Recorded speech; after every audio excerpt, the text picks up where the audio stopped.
is to bring you your next favorite band.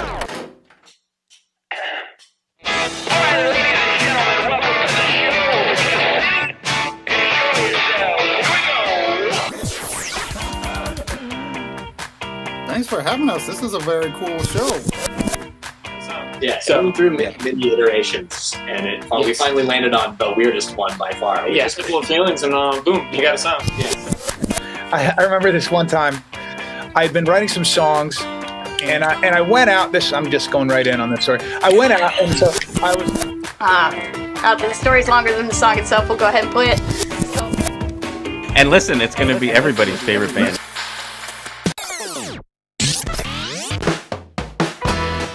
Welcome to your next favorite band. That's both the show title and our promise to you. We here at Stereophilia Studio are tireless in our pursuit of finding incredible, genre-defiant artists who are either a hot up-and-coming band or a group that has been delivering for years but have flown under the radar.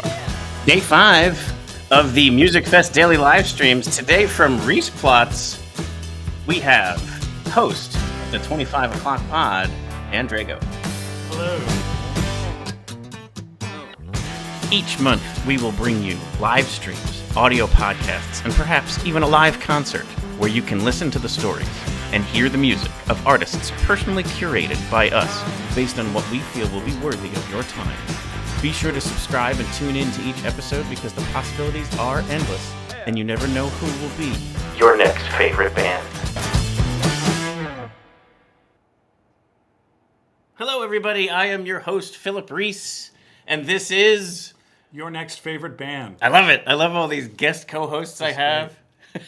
This is wonderful. This is a solarium. We're in a solarium. Yes, I like that. We refer to it as like the sunroom. It is our dining room during holidays. The people who owned it before us, we did actually track down.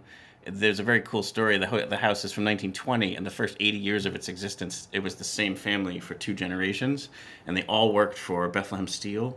And we met the 3rd generation who ended up just growing up here and then living elsewhere. And selling it. And they said, "Oh, what did you do with the library?" I'm like, "I have a library." They're referring to the solarium. The rest, right. Now we can call it a solarium. But it's great. And then you look out, and no one else can see this, but there's plant life surrounding. I see what looks like bee balm and various succulents.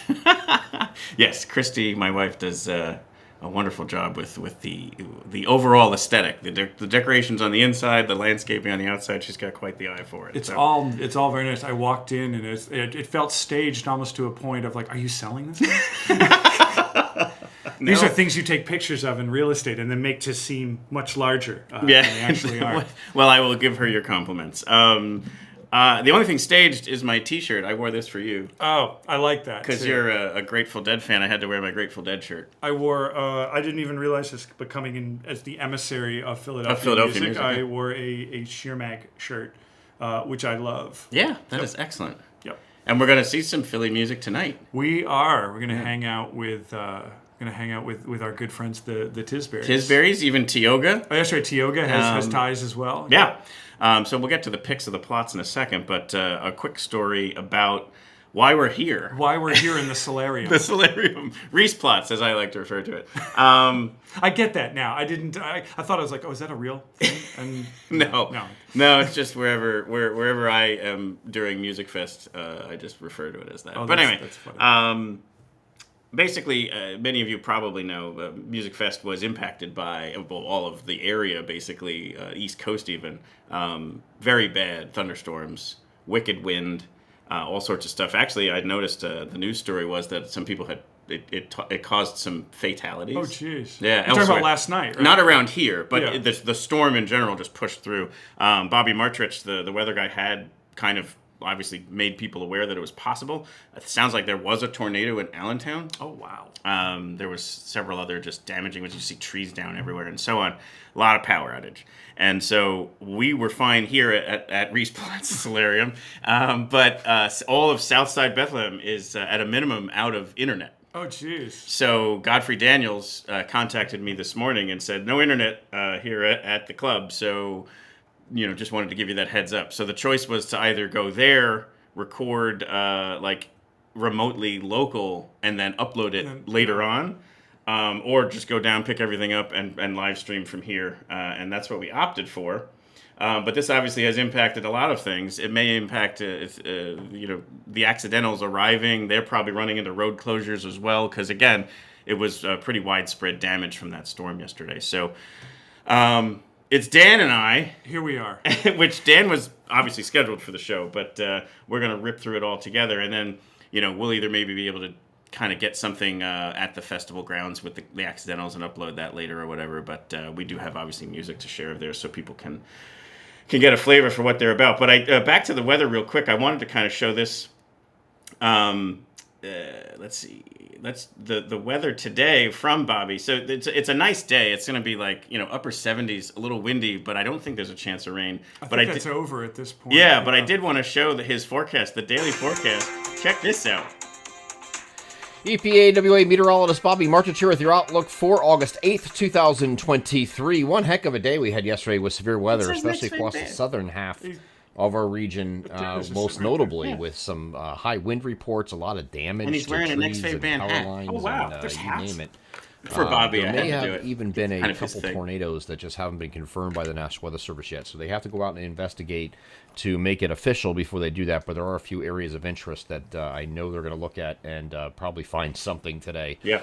One actually close to home here in the Lehigh Valley, East Allentown, I think may have had one, but they'll have to do the official determination through an investigation with their storm survey team, and they will let us all know if that was in fact a tornado. But otherwise, a pretty busy day yesterday, and Storm Prediction Center did a good job of highlighting the areas that had the high wind potential. We certainly had that yesterday. So I had the pleasure of being a guest on Your Next Favorite Band, our sponsor for Tuesday, for this Tuesday during Musikfest. I had a pleasure of being the guest on their Musikfest Exordium podcast last week. And this is the second straight year I've been on the podcast, since I am the representative of EPAWA, and we are the official weather providers for Musikfest. Not only Musikfest, but all of the parent company ArtsQuest's year-round activities. So anything to do with Steel Stacks or Oktoberfest or Chris Kindlemart, and everything throughout the entire year, we handle all of that. So they had me on the show talking about the weather for Musikfest.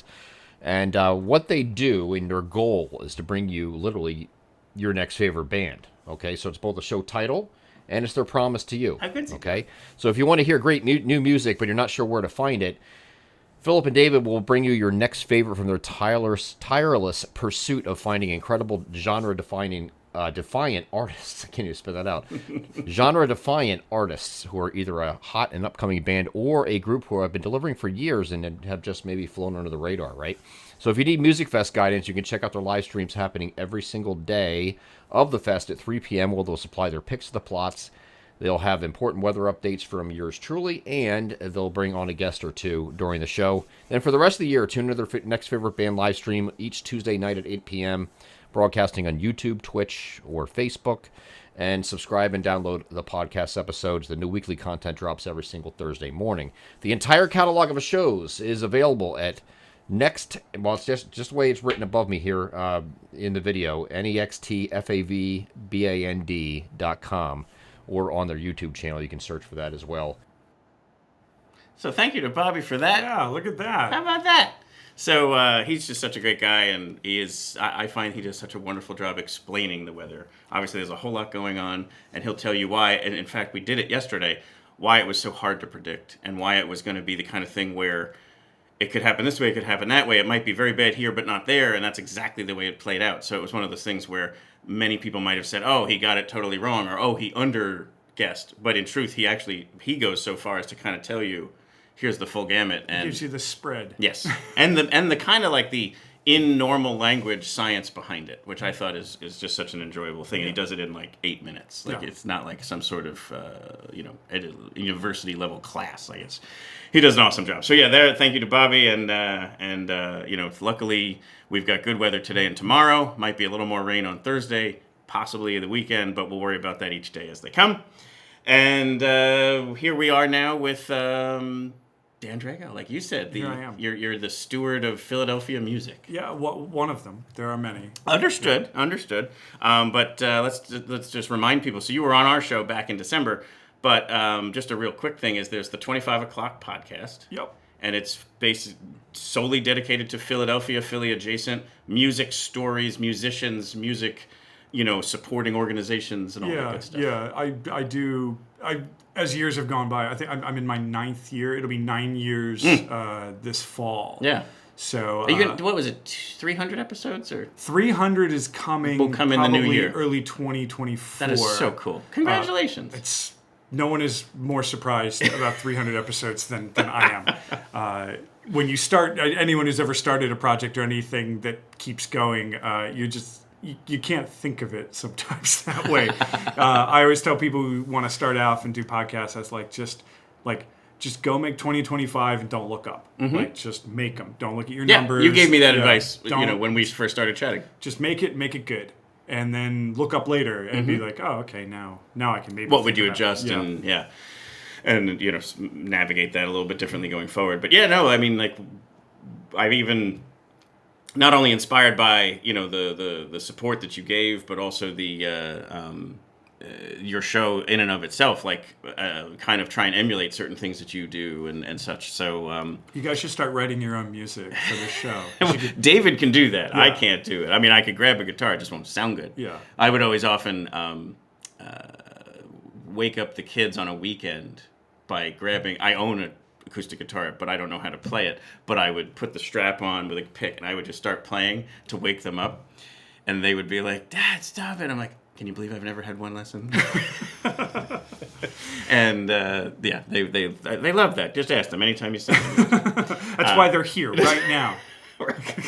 It makes them good people. I also I'm looking at this image of us right now. It kind of looks like we're announcing a baseball game. It is. It has a little bit of announcing a baseball game from a solarium.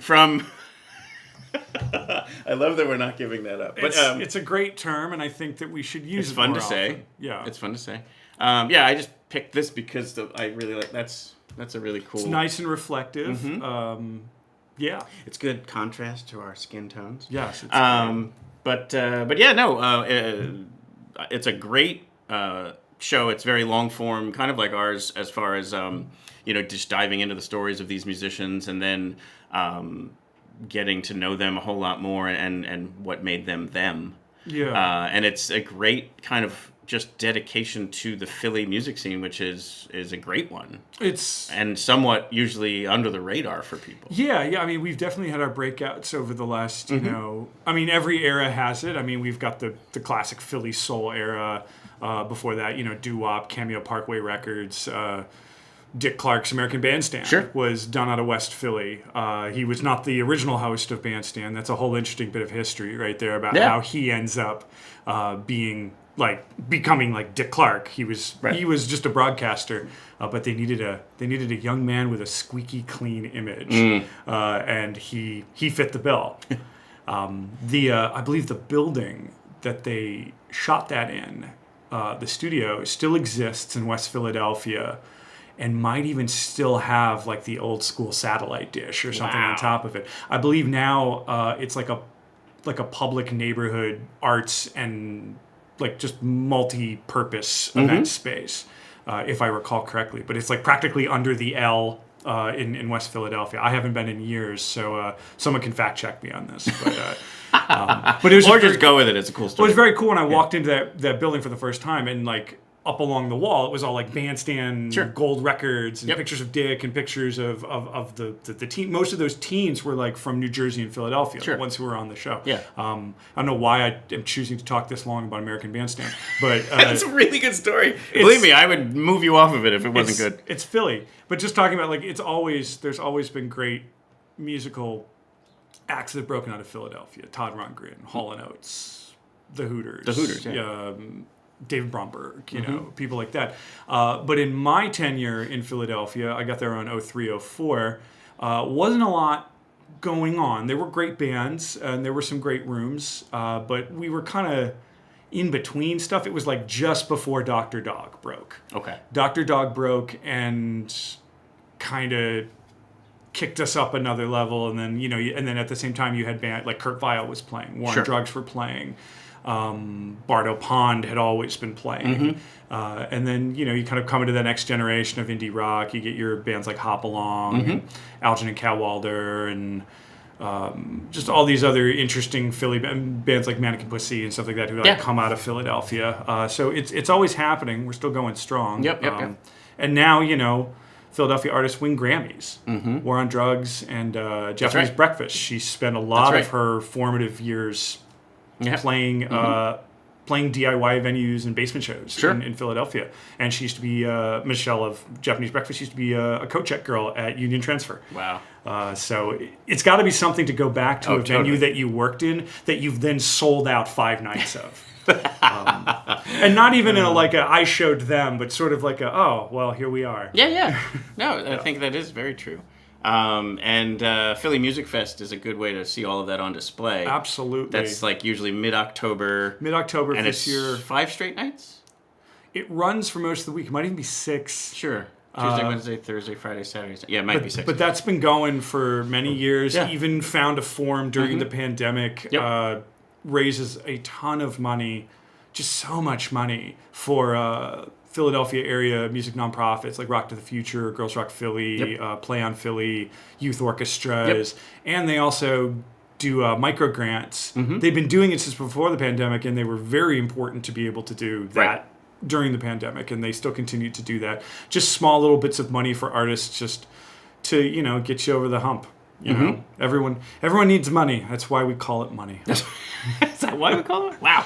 But yeah, no, I think that the Philly music scene is worth, obviously worthy of a show, and you've done an amazing job of it. You're approaching 300 shows. Very few repeat interviews. There's a handful, and they were worthy of it, but for the most part, I would think any city might struggle with that, and you've done a great job of keeping it diverse. Because even the people who come on a multiple interview, it's always because there's something new to try and reveal. When you've been doing a show for that long, especially people that I maybe talked to in the first few years, and then they go and they keep making records, or there's a new band, or they moved and came back, and things like that. I think about someone like John Fay, sort of a Philadelphia music staple. He was in a band called the Caulfields, and Ike, and John and Brittany, and all these things. And then he just recently finally finished a memoir that he'd been working on for 5 or 6 years.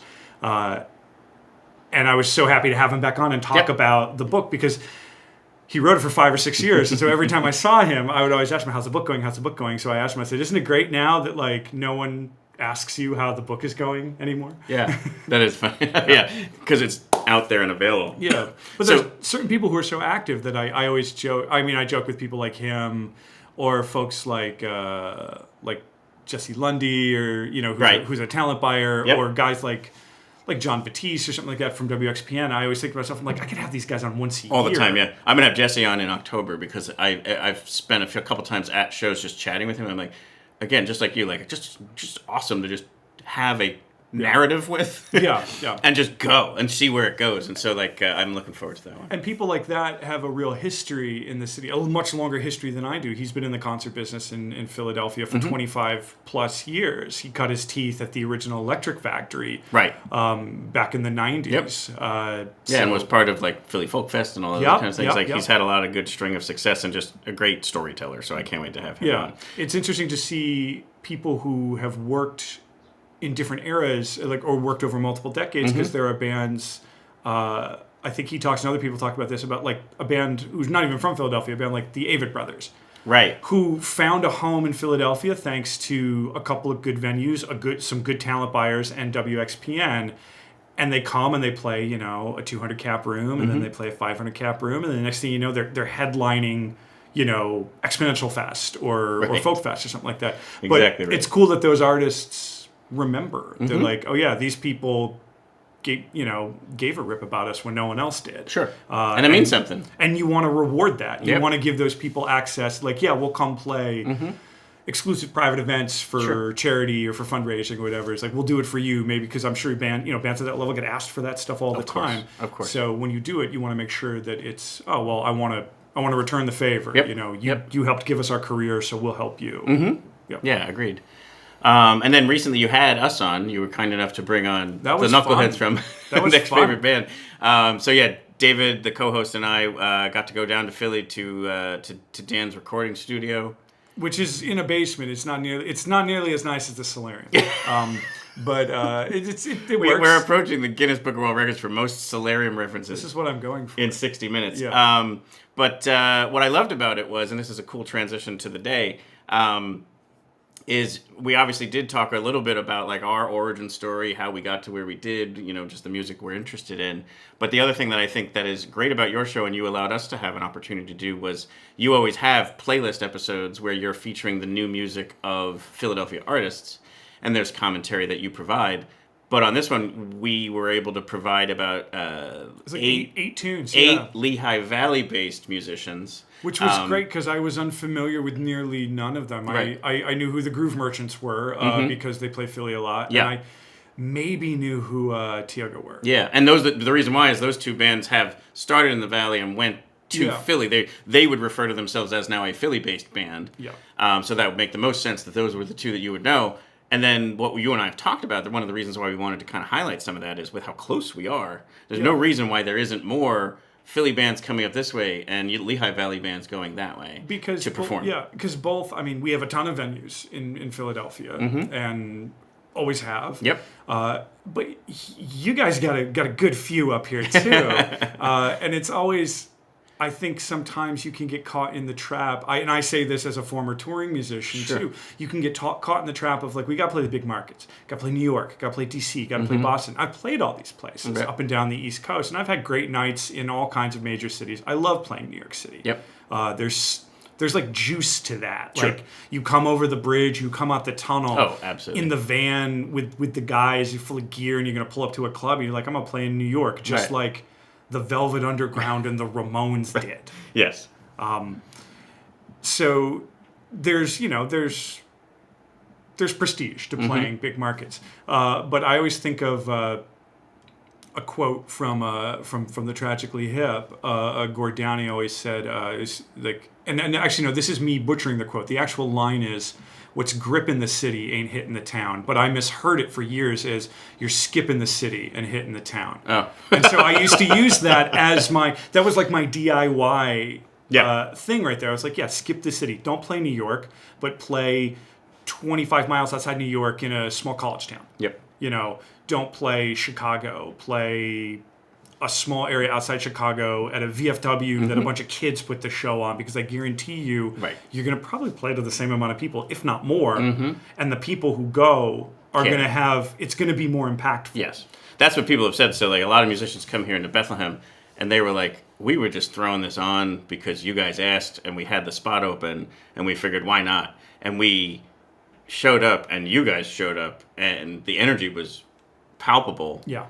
And it's one of our best, sets of the tour because you could just tell. And I do think that. I think Bethlehem has also a listening public that love music. And it's from 20-year-olds to 80-year-olds. Like you'll go to a show and you'll see it today at Musikfest. It is, age diverse for sure. And it's a Tuesday today too. Like probably not the highest trafficked day. You wouldn't think so, but it will be. But I imagine I'm going to get, this is my first time ever going to Musikfest. A festival rookie. Now that I think about it, yeah. I've been to many fests, but never made it up here. And again, it's sort of that's on me because it's an hour and change drive. Right. Here. And there are tons of great bands. You guys have hipped me to so many great bands. Oh, that's so cool.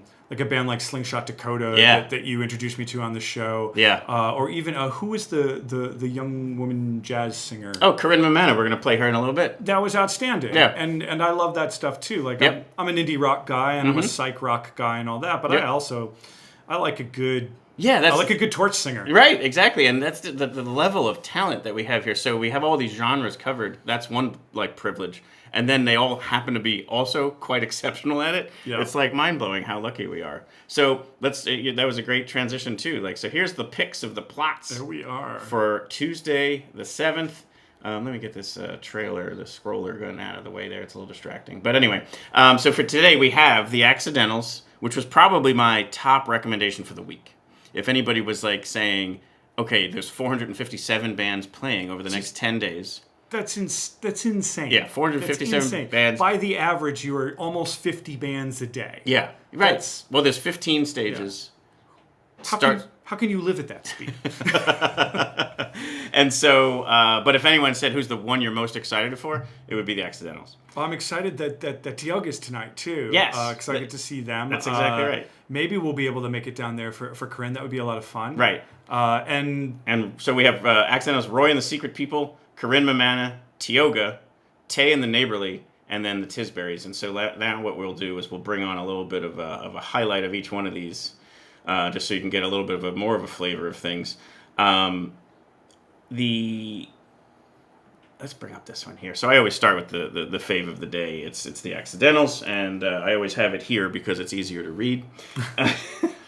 So they are on at 7 p.m. on America Platz. That's the Steel Stack stage, has the beautiful backdrop. Yeah. And so this is actually video I captured while they were at Ardmore Music Hall, kind of that post, like I think it's 2021. So it's like the summer went fairly well for COVID, and then the fall started to maybe be like, well, we're probably not quite there yet. Yeah. So these were very highly regulated shows. So it was Ardmore Music Hall, but it was all masks and it was all like distancing and stuff. And I will say before you play the clip, Yeah. like the venues like Ardmore Music Hall, and there were a handful of venues in Philadelphia too, who really, when the whistle was blown and we could get back in the pool, essentially, they walked, they did not run. Correct. And they lost a ton of money. Everyone did leading up to that. It would be your impulse to then just be like, well, pack them in. Let's make the money back.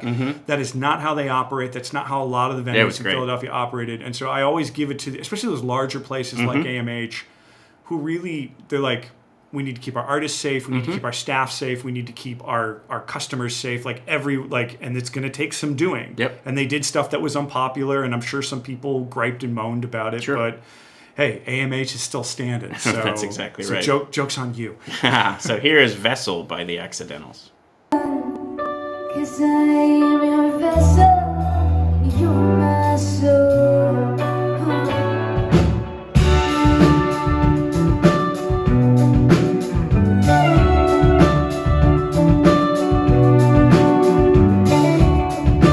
I've been breathing so deeply, letting love go naturally, but it's a struggle secretly.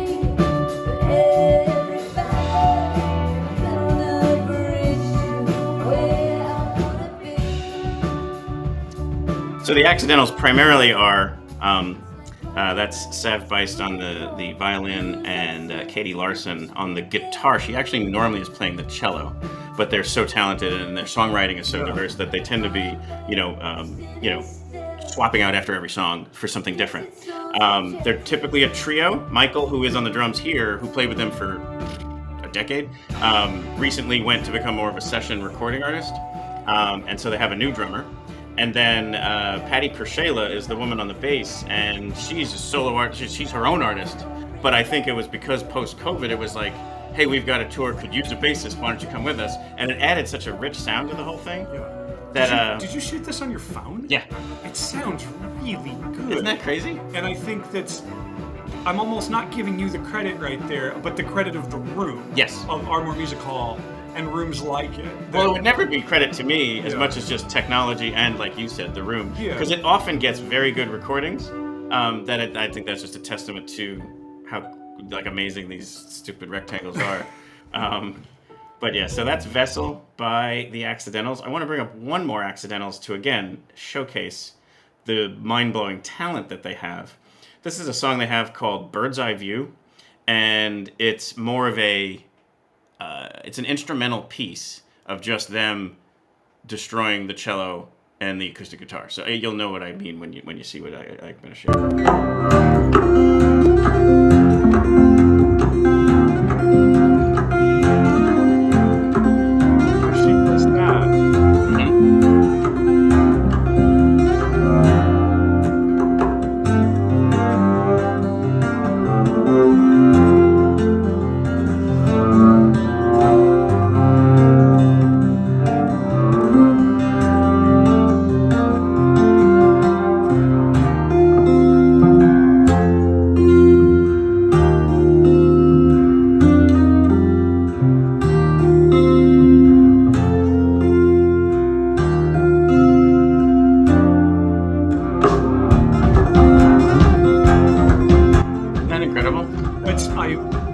always been taken with that style of acoustic guitar playing right there. It's such a remarkable way about playing the instrument, because it is kind of a big wooden drum, as well as being a tonal instrument. I've been fortunate to help produce records by a couple of guitar players who play in this style, and it's just you never kind of stop wowing. Oh, totally. And then it kind of turns into this awesome. Ooh, there we go.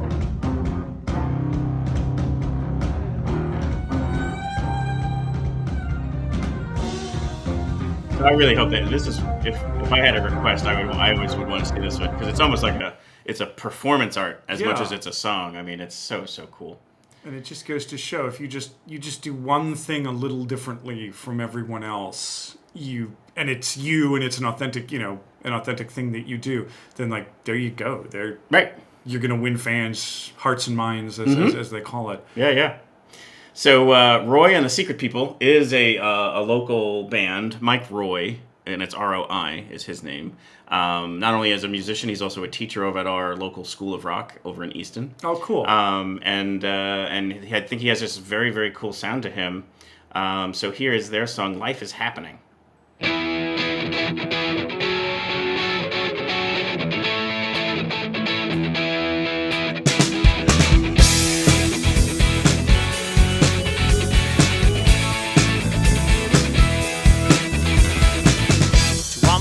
In faraway places, sent with love and good vibes. Just keep an eye out for just what's coming. It might be a surprise. 'Cause when you're feeling down and so lonely, there's no way out for miles. How do you think this is just rock and roll? Like They're trio. I actually don't know. I've not seen them live. They're playing. I'm hoping to be able to get more about them today. Just from listening to that, I was like, there's another singer here too. Like a decent amount of space left in that recording between the guitar and the bass and the drums, and then the vocals. It's like the classic Creedence Clearwater Revival approach, where like only two things can be hitting, and everything else has to sit in the background. So that way you don't freak your listener out. But if you think about it, like in classic recordings, it's like killer, someone sings the hook, and then when they're not singing, then you get like the killer lead guitar, and then like when that's not happening, then the drummer digs in, and but like only really one or two of those things can be happening at any given time. That's so there'll be a good one to catch 4:00 today on the community stage. It needs a name. It needs some Platz branding. Community Platz? Well, it's like, the full name is like the Independence Blue Cross Blue Shield Highmark Stage at Community Center. Then it's just like... Brought to you by Tostitos and Subaru. Yes, there we are. It's basically the best, and it makes it sound diminutive. It's the small stage in front of the Arts Quest building. Gotcha. But I don't even want to call it that. It's not that small of a stage. It's just way smaller than the other one across the green. So it's like...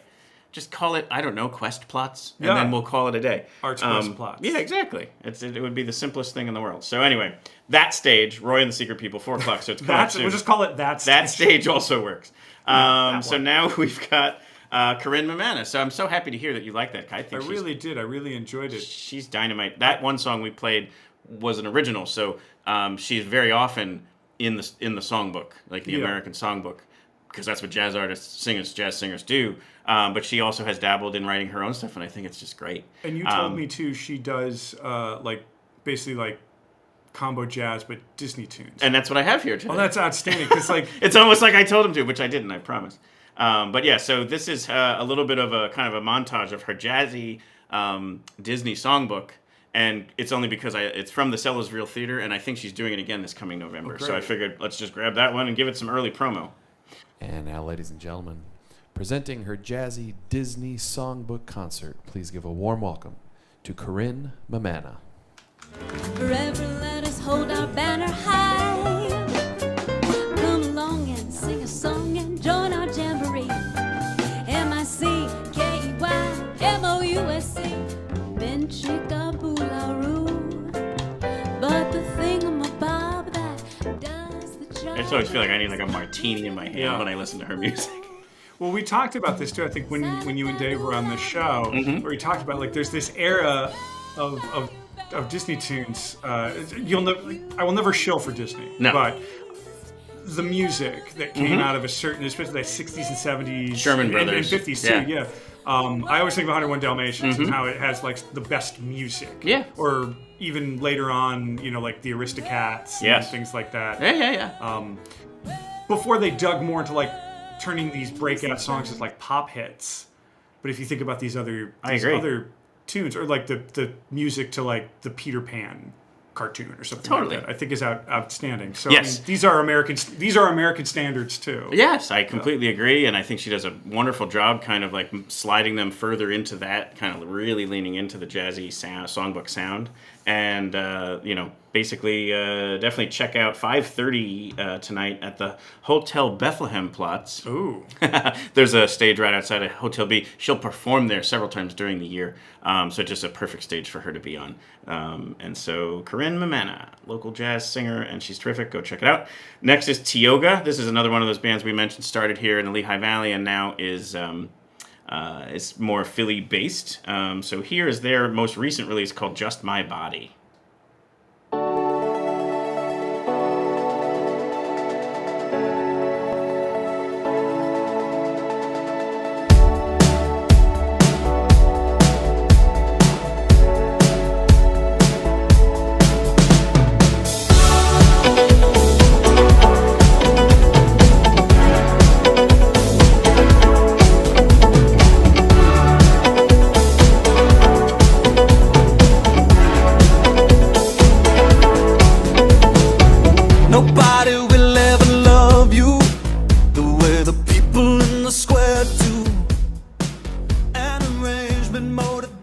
Really enjoy the sound. It's kind of taken a little, in my opinion, it's like The Killers is if they came out in the 80s. Yeah. And there are times that his voice will sound more like Morrissey, not on this track, but anyway, I just think their sound is terrific. It reminds me a bit of like Future Islands too, Yeah. and things like that. That real tight,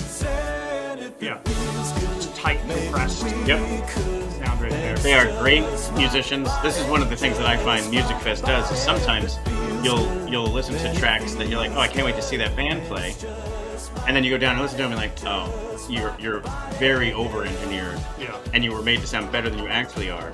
Tioga's not that. Tioga sounds great on the recordings, and then also delivers with the live performance. It's a whole other thing, and it can offer up some cool ways for bands to like stretch out in ways outside their records or outside their live show too. Like it's fun. Yeah, and you can kind of see in the video here, they have a lot of fun also within the set too. You can tell that they're all having a fun time playing the songs together. And and that's always a nice thing to see. Yeah, good stuff. Yeah, I'm going to play one other song by Tioga because it's almost become like a funny thing. They released an album, one of their earliest releases. They've actually pulled back. I don't know why. It has it's like a 6-song EP. Mm-hmm. Maybe it just doesn't quite have the same sound as those. But I always ask for Dream Eater. Greg, the lead singer, has been on the show probably as far as appearances, maybe more than anybody else because he's always so willing with his time. Yeah. He'll record a song for our No Planet B Jamboree, or he'll come on the live stream during Musikfest. So like. He's just very accommodating. So I've just gotten to know him a little bit. So I'll be at a set and I'll just yell out Dream Eater because I think it's this amazing song. And he told me offsite, he's like, no one ever asked for that song before, even when it was out. He was just like, I don't understand. And what I'm going to say is like, when you hear it, I would love your take on it. To me, there's no reason why this would not have been like a radio hit in the 90s or 2000s because I just think it's that good. And it's kind of got that, just it's in the pocket. So here's Dream Eater by Tioga.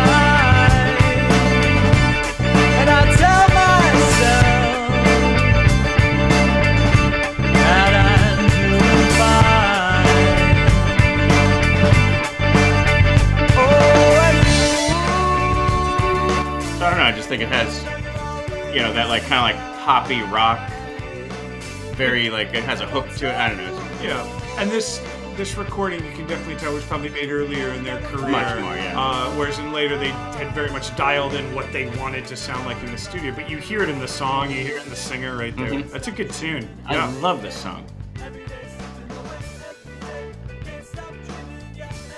Yeah.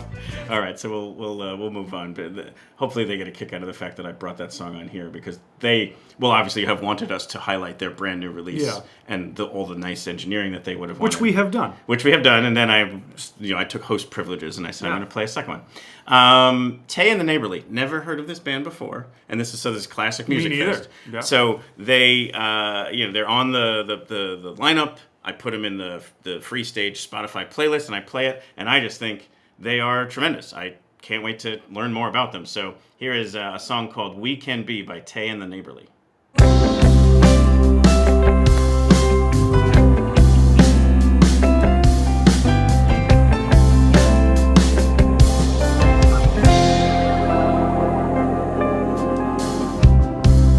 man once asked, does anyone in this time even try to make things brighter? As the years have passed, so have the ways. We've tried to I'm awesome. Yeah. Vocals and bass line and I'm just like, sing it. Yeah. So they're playing tonight? Yeah. I should have given the Tioga. So Tioga is so this is classic Musikfest also. Tioga is 7:30 Plaza Tropical stage. Tay and the Neighborly 7:30 Stadtplatz stage. Very close to each other. Can't make it to both of them. Maybe a little bit of the end of one or whatever. So you kind of have to pick there, but Tay and the Neighborly. It's the joy of it all being free too. Correct. Is that you can pop back and forth, and that's always the fun thing about even like the larger festivals that you pay to go to. Right. It's always good to have like those small stages close to each other so you can hop. Yes. Yes. Because you're gonna also typically, and I don't know how it works at Musikfest, but in regular music festivals, none of that stuff happens on time anyway. So Musikfest is very good about. Well, that's good. Like if it basically. They were going to play, this one band was playing, it doesn't matter who, but they were like, the crowd was into it, and it was getting towards the end, and they were like, how many more can we do? And they went like this, and they went, okay, we can do 2 more, and they went, no, you have 2 minutes. 2 minutes. Yeah. And so they were like, all right, we'll play 1 more, and they went over, but they were not happy about it, and anyway, they're big on punctuality. It's not about them. It's about the other 450 something bands too. Yes, so exactly. It's like, apparently, it's also about noise ordinances at certain times. Yeah, so there's that kind of stuff. But anyway, the last one to reveal here is the Tisberries. The Tisberries, Philadelphia's. I'm sorry, Manayunk's own. Formerly Scranton? Yeah, they're from Scranton, Wilkes-Barre area. Yeah, I know you've had them on your show. I've had Tyler on. I've definitely featured the music many times. Yeah, we had Tyler on based on our relationship. Yep. Tyler was like, hey, can I come on your show too? And I've had Doug on too. He's their bassist. Yes. And then I've had Jason on as well. He's the keyboardist. Yeah. Who also has his own band called the Describers. Right, that's right. Yes, and Doug is in another band called Duke Maroon as well. So like it's fun because they're the Tisberries when they're together, but when they're not together, they can be literally whatever else they want. Their drummer's brother runs an amazing studio called Sound Splitter in the Philadelphia area and has made tons of amazing recordings of kind of like this very awesome like DIY level of like punk rock and power pop and all that. And Tyler, like that band, they've been kicking for a long time. Yeah. I remember first being approached by them probably in the first year or two of the podcast. They were very young. And they sent me some material, and I listened to it, and I thought, this is good. Like, I like this. You can tell, yeah. And I thought, I'm like, but I want you guys, I'm putting you back in for a little bit. Hit me up in a couple years. Like, after I think they had maybe only had like a dozen shows, like not even a dozen shows to their credit at that point. And then now 9 years later, they're putting out some of the best music in Philadelphia. And it's wild too. Like Tyler and I knew of each other for a long time, Sure. and then randomly met in the parking lot behind Locks and Sound, the old Sound at the what was it called? There was this music room in Manayunk, and I went to go see Valentina Raffaele play. It was an amazing Italian-born, Philadelphia-based singer-songwriter.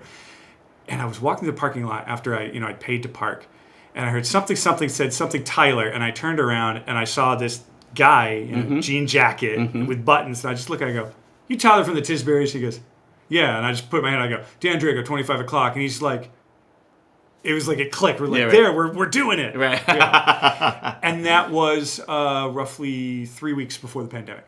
Then we all went inside and didn't see each other for a long time. We sheltered in place. Yes. But they have new music out called Exile on Main Street. Yes. If you see here, I'll bring it up one quick here. They did this first, obviously. They're on the Main Street stage. But they've called it the so Exile they keep on calling Main it Street the stage. Exile on Main Street stage. And goodbye Musikfest. I hope that was intentional. If not, it was just the universe getting lucky. But that was amazing, and it's been a really funny thing to keep going. But this is the first single off of their latest release called Garden. Yeah, this is probably one of my favorite tunes of theirs. And they've put out a ton of great music, but every time they put out new music, I always just like want to kind of grab Tyler by the collar and just be like, how is it so much better than the last stuff? That's so true. Where's the ceiling, guys? And the answer is we'll get that answer tonight. Nowhere. The ceiling is nowhere. Yeah, there's no ceiling. But here's Garden by the Tisberries.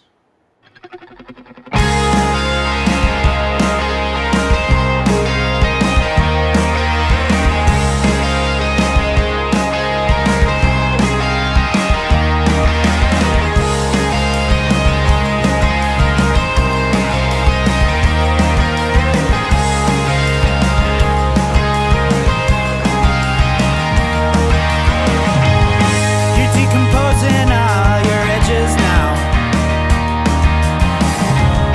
You misinterpret all the signs. You began to descend down that tree with Napoleon behind. So another band that you can tell just has a lot of fun performing together. They, at their record release at Johnny Brenda's, they performed, I think this might have been the first song they played, they came out in the Slickers. Oh, fun. Like, to do the bit. Because it's very iconic, and they a lot of their like press shots were of them like in these yellow raincoats. Yep. And they almost needed it for tonight, but I don't think it's going to happen. Tyler is one of those writers, the whole band, like particularly Tyler, is one of those writers that like I'm just... If you put if you put his name on something, I will listen to it. Absolutely. And completely agree. A killer dude, and he's also a staple of the Philadelphia music community, not just in his own band, but as a supporter for other bands.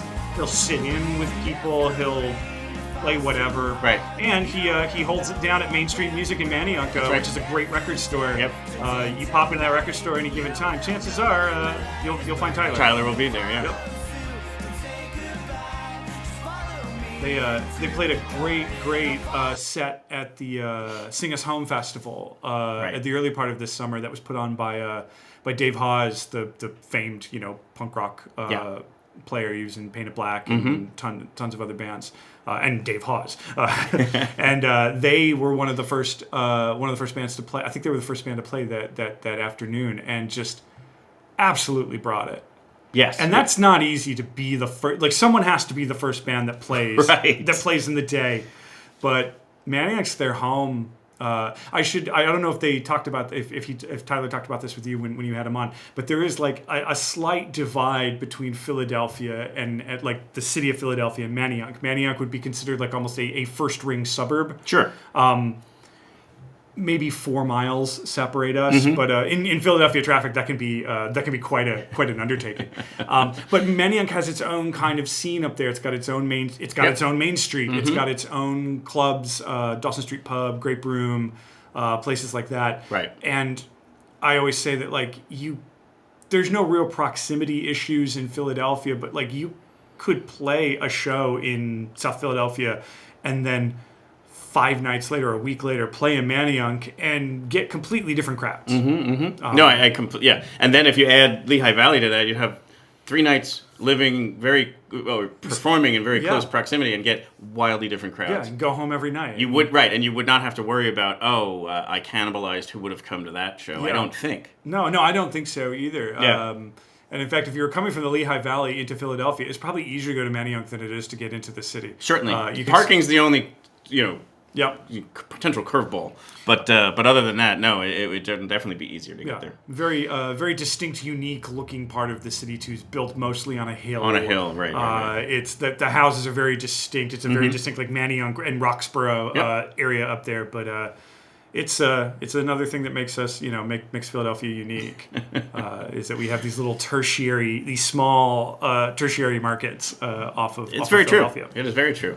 So before we wrap, speaking of brothers who are awesome in recording studios, why don't we promote 1809 Studio? 1809 Studios in Rochester, outside Rochester, New York, is my brother's recording studio. Yep. And he's produced many a great bands, some of which have appeared on your show. He worked largely with Sean Barna, who you just had on. And correct. Sean Barna's records are amazing. Awesome. He's an amazing songwriter and a truly unique songwriter. I've talked to my brother, and we've talked about it. Because I always tell him, I always joke him, I go, "You still want to be in the artist management game right now?" I said, "It's so difficult. It's such a thankless task." And he put it to me. He goes, "There's a lot of artists out there who think they have something to say, but then you hear it and you're just like, okay, you just may be repeating things in a different way." He says, "I will work with Sean and an artist like Sean any day of the week because ain't nothing like it." No, and that's even when I reached out to ask him to come on the show, which I do a lot and don't expect a response because I didn't get to shake their hand after a show and introduce who I was. Yeah. Just an email coming out of nowhere.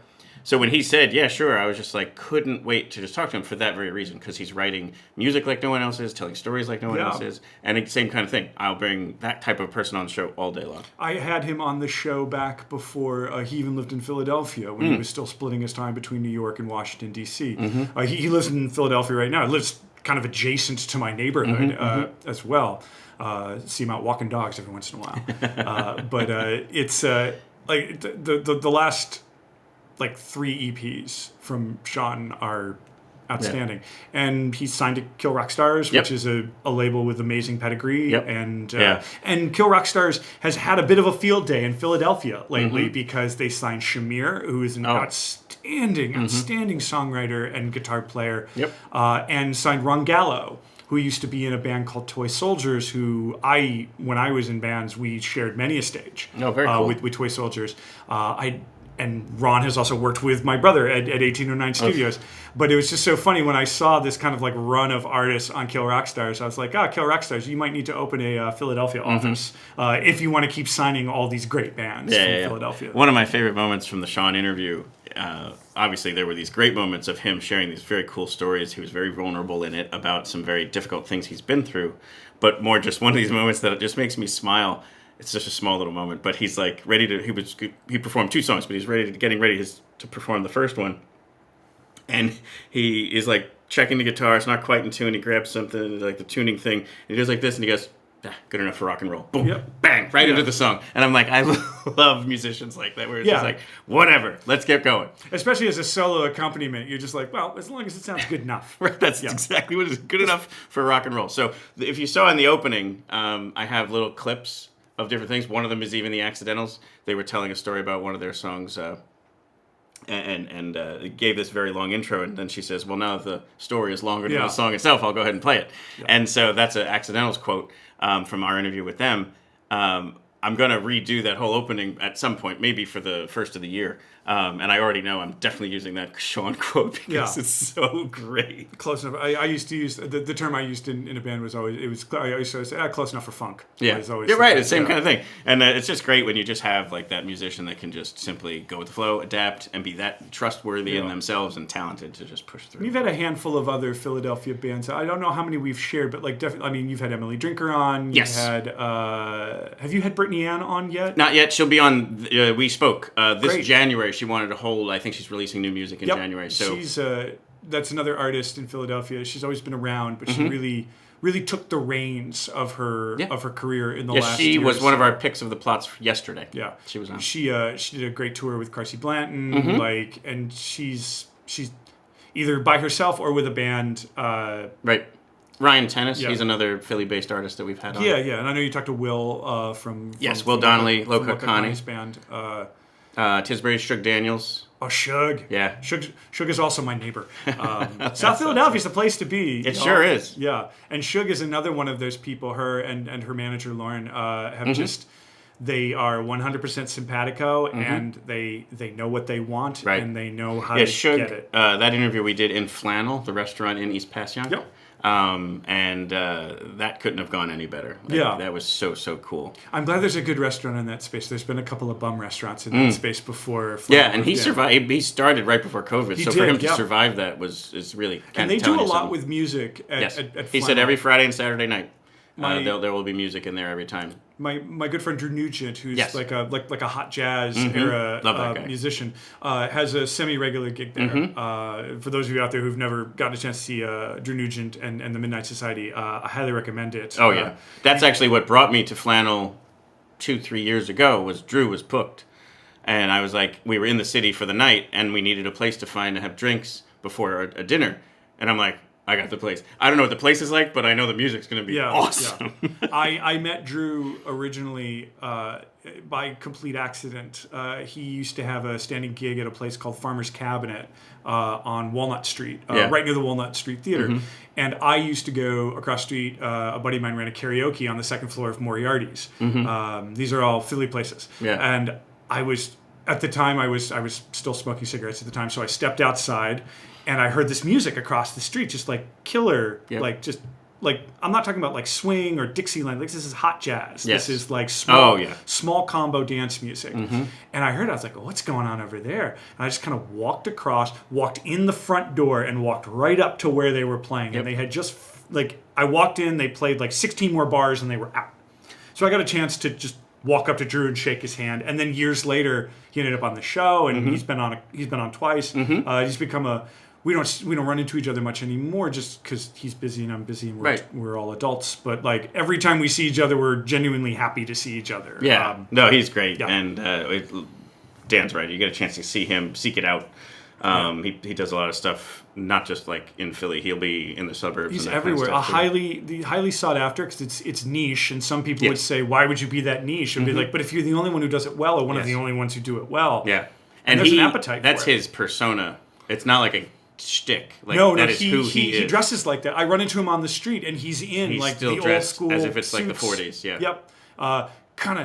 Kind of talks like it a little bit. I don't think he means to do it, but I think it's just kind of how he's born in the wrong decade or whatever it was, but he doesn't suppress it. The term consummate showman is absolutely appropriate for him, and in a great way. So the first time I ever saw him was at Musikfest, and your description of walking in and happening to see just the last couple of bars is exactly why I developed the Spotify playlist to go find who to go see, so that we don't have that moment. And it's time for us to go down and fest. There we go. Let us fest. All right, Phil, let's say goodbye to everybody. As if on cue, here's some Dixieland jazz. This is Blair Crimmins and the Hookers. But want to hope you enjoyed this episode of your next favorite band. Want to sincerely thank Dan Drago. Well, thank you for having me. Absolutely. Yeah, host of the 25 O'Clock Pod. Definitely checking it out, because you don't even have to, it's not just to go get Philly music. It's to go get just really good musicians, stories, all of the above. So if you're into music discovery, that might be why you're tuning into this show. Then you're going to want to tune into Dan's as well. It's very, very good. So, over 280 episodes. That's so now. cool. And right now I'm in a little bit of a summer break. I take August to just kind of reset. Of course. But it's if you're new to the as I always say, if you're new to the show, old to the show, medium to the show. That's right. I love that. Go to 25o'clockpod.com. All the episodes are there. It's all free. There's no paywall. There's none of that. You can go all the way back to the beginning if you want. But if you do, just be kind. I was finding my feet. Yeah, I believe I'm medium to the show now. And so hopefully I find some people who are also medium to this show. And if you see us down on the festival grounds, please say hi. We'd love to hear your thoughts on the picks of the plots, what we're getting right, what we're getting wrong. And let's go fest this up then. Let us fest. Let us leave this solarium and fest.